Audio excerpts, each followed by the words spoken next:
So welcome guys to the famous EDSA sa Epifanio de los Santos Avenue. It's the main artery of Metro Manila. So this is what you call hell during rush hour. And the road is really shitty. Look at that. So yeah, you just have to endure this before you can get out of Metro Manila. So I came from Makati. I'm going north, so I have to endure this shitty road. But yeah, let's start reviewing this bike.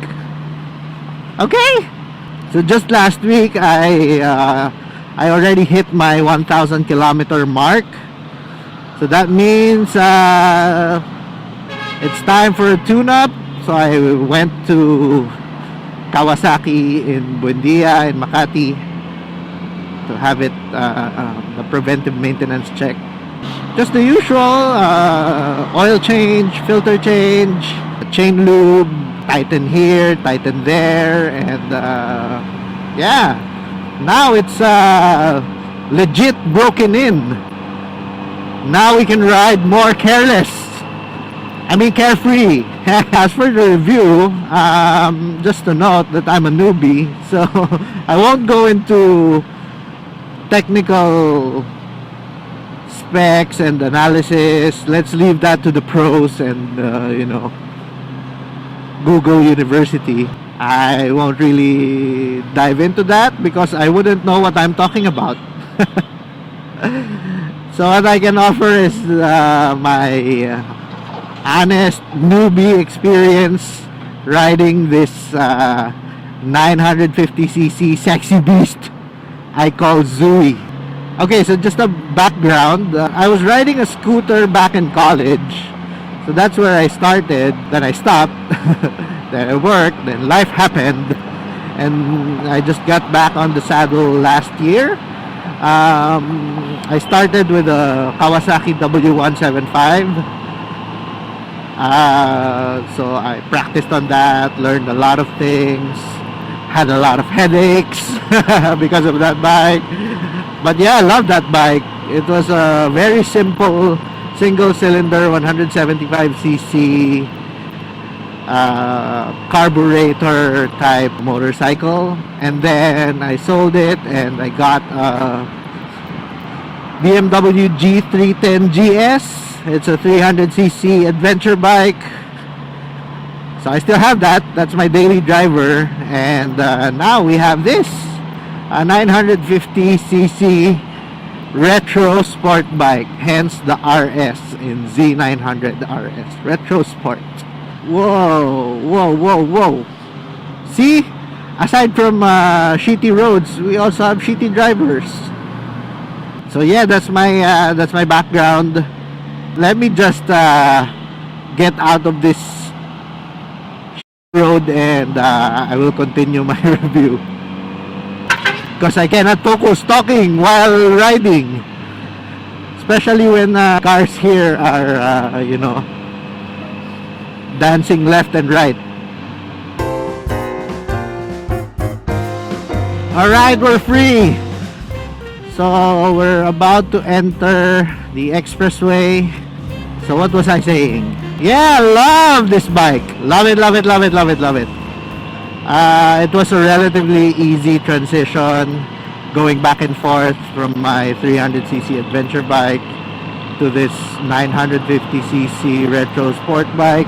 The slightly aggressive riding position took a little bit of getting used to, because I was used to being so upright.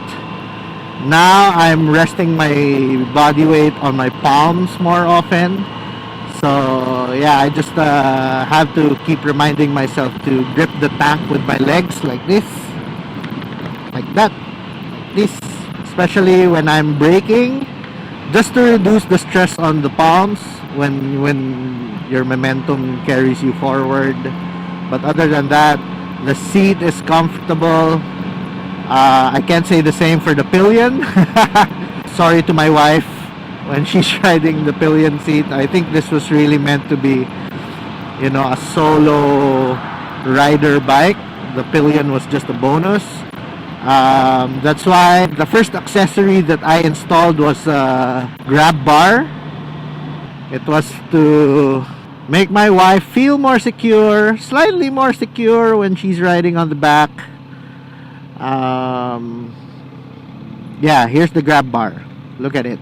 It's chrome, it's beautiful, it looks classic. I think it goes with the bike. So this is the toll gate. I just have to remove my gloves so I can get money from my pocket. Put that in the side mirror.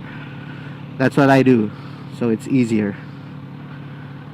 So I prepared money on my right pocket, on my jacket. Hey, that rhymes.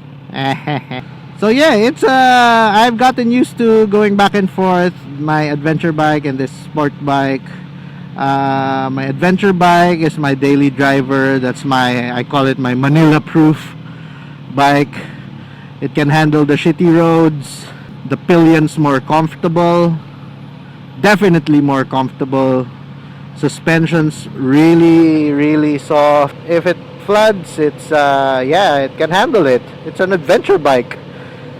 It should be able to handle it. And then this bike, Z900, is more of my weekend bike for going out of town, quick breakfast rides with friends. Maybe longer destinations on overnight, maybe somewhere. Well, we have yet to try that out. The weight of the bike is also manageable, especially if you're coming from a middleweight type of bike. I consider my 300cc adventure bike a middleweight. It's technically a lightweight, but because of its sheer size, it's bigger than most middleweight bikes. So I consider it a middleweight bike. I really don't recommend getting a bike like this if you're coming from a scooter or a sub 200cc bike. That's a big jump. That's a huge jump. You might end up hating your new bike because you would miss the lightweight feeling of your old bike. Yeah, the power is really smooth. That's the first thing I noticed when I got this from the shop. The delivery is really refined. It's not twitchy at all. It has power, yes. You can overtake with supreme confidence if you wanted to. So yeah, just if you think of it, the bike will do it for you. Let's say I want to overtake this bike. I just squeeze a little more and then there she goes.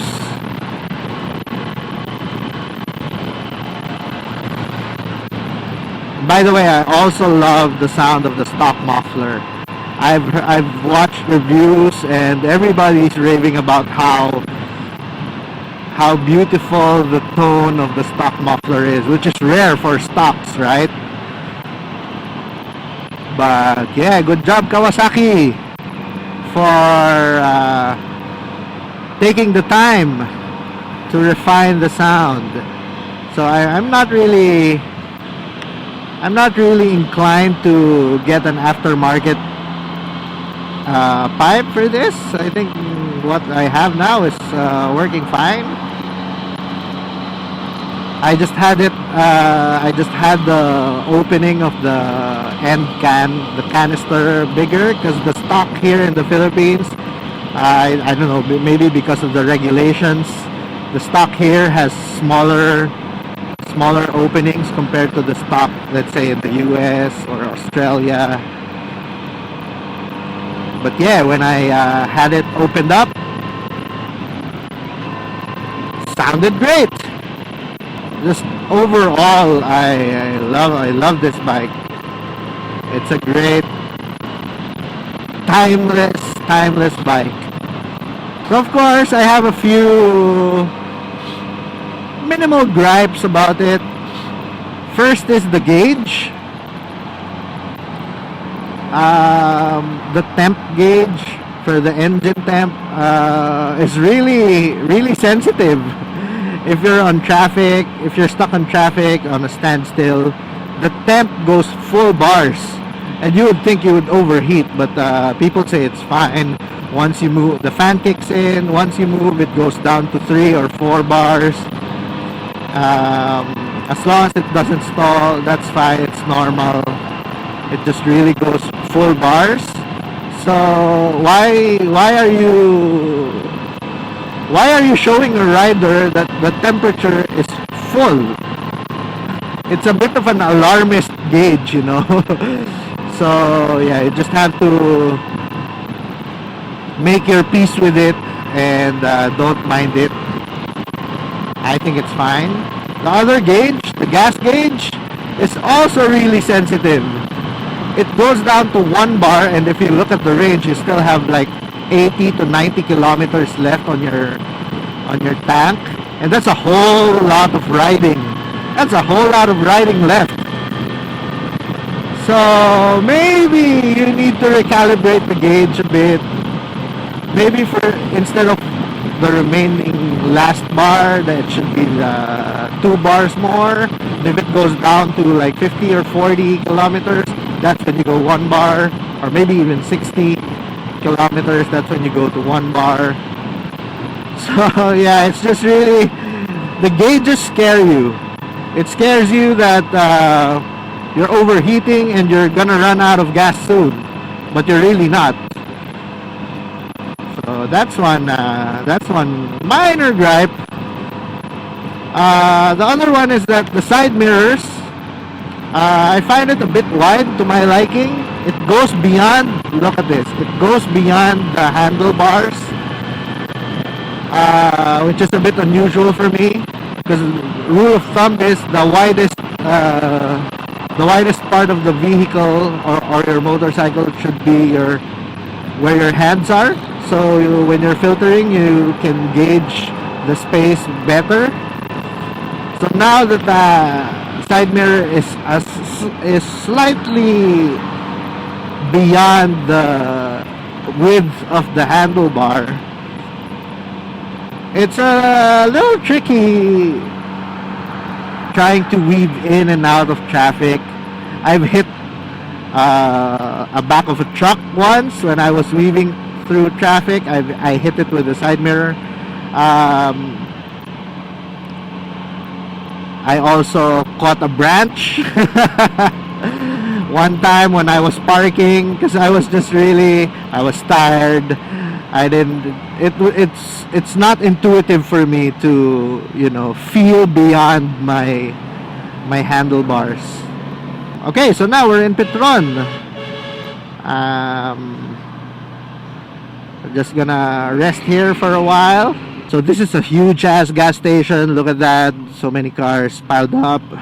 Everyone stops here before they continue their journey going north of the Philippines. So there's a Starbucks, Pancake House, Burger King.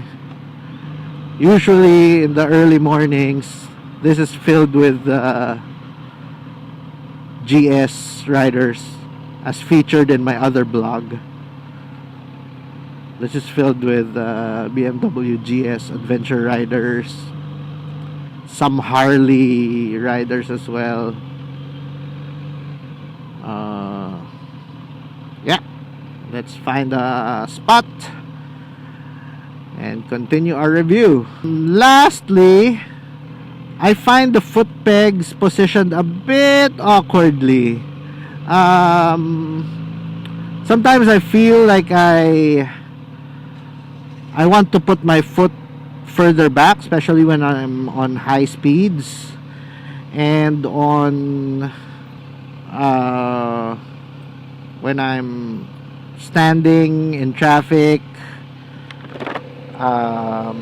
If you look at the foot pegs, it's right smack beside my calves. Look at that. I hope I'm framing it right. So when I walk, I have to straddle a bit wider. Look at that. a bit wider. You would want your foot right here, but the peg is right behind my calf. So if it's positioned a bit further back, it would be fine. So now when I'm walking, I have to straddle a little wider so I can walk the bike like that. Or I can position it like that and just push the pegs every now and then when I'm walking. Other than that, it's a fun bike. I love it. Okay, let me just grab some coffee and then we'll continue. Okay, bye for now. Okay, we've had our coffee fix. Now we're heading further north I'm going to get an RFID sticker for this bike. I hope you picked up some useful information from my blubbering. Overall, yeah, I love this bike. Who wouldn't? So I guess we'll end the vlog here. Thank you guys for watching. Please subscribe to our channel for any future or past videos.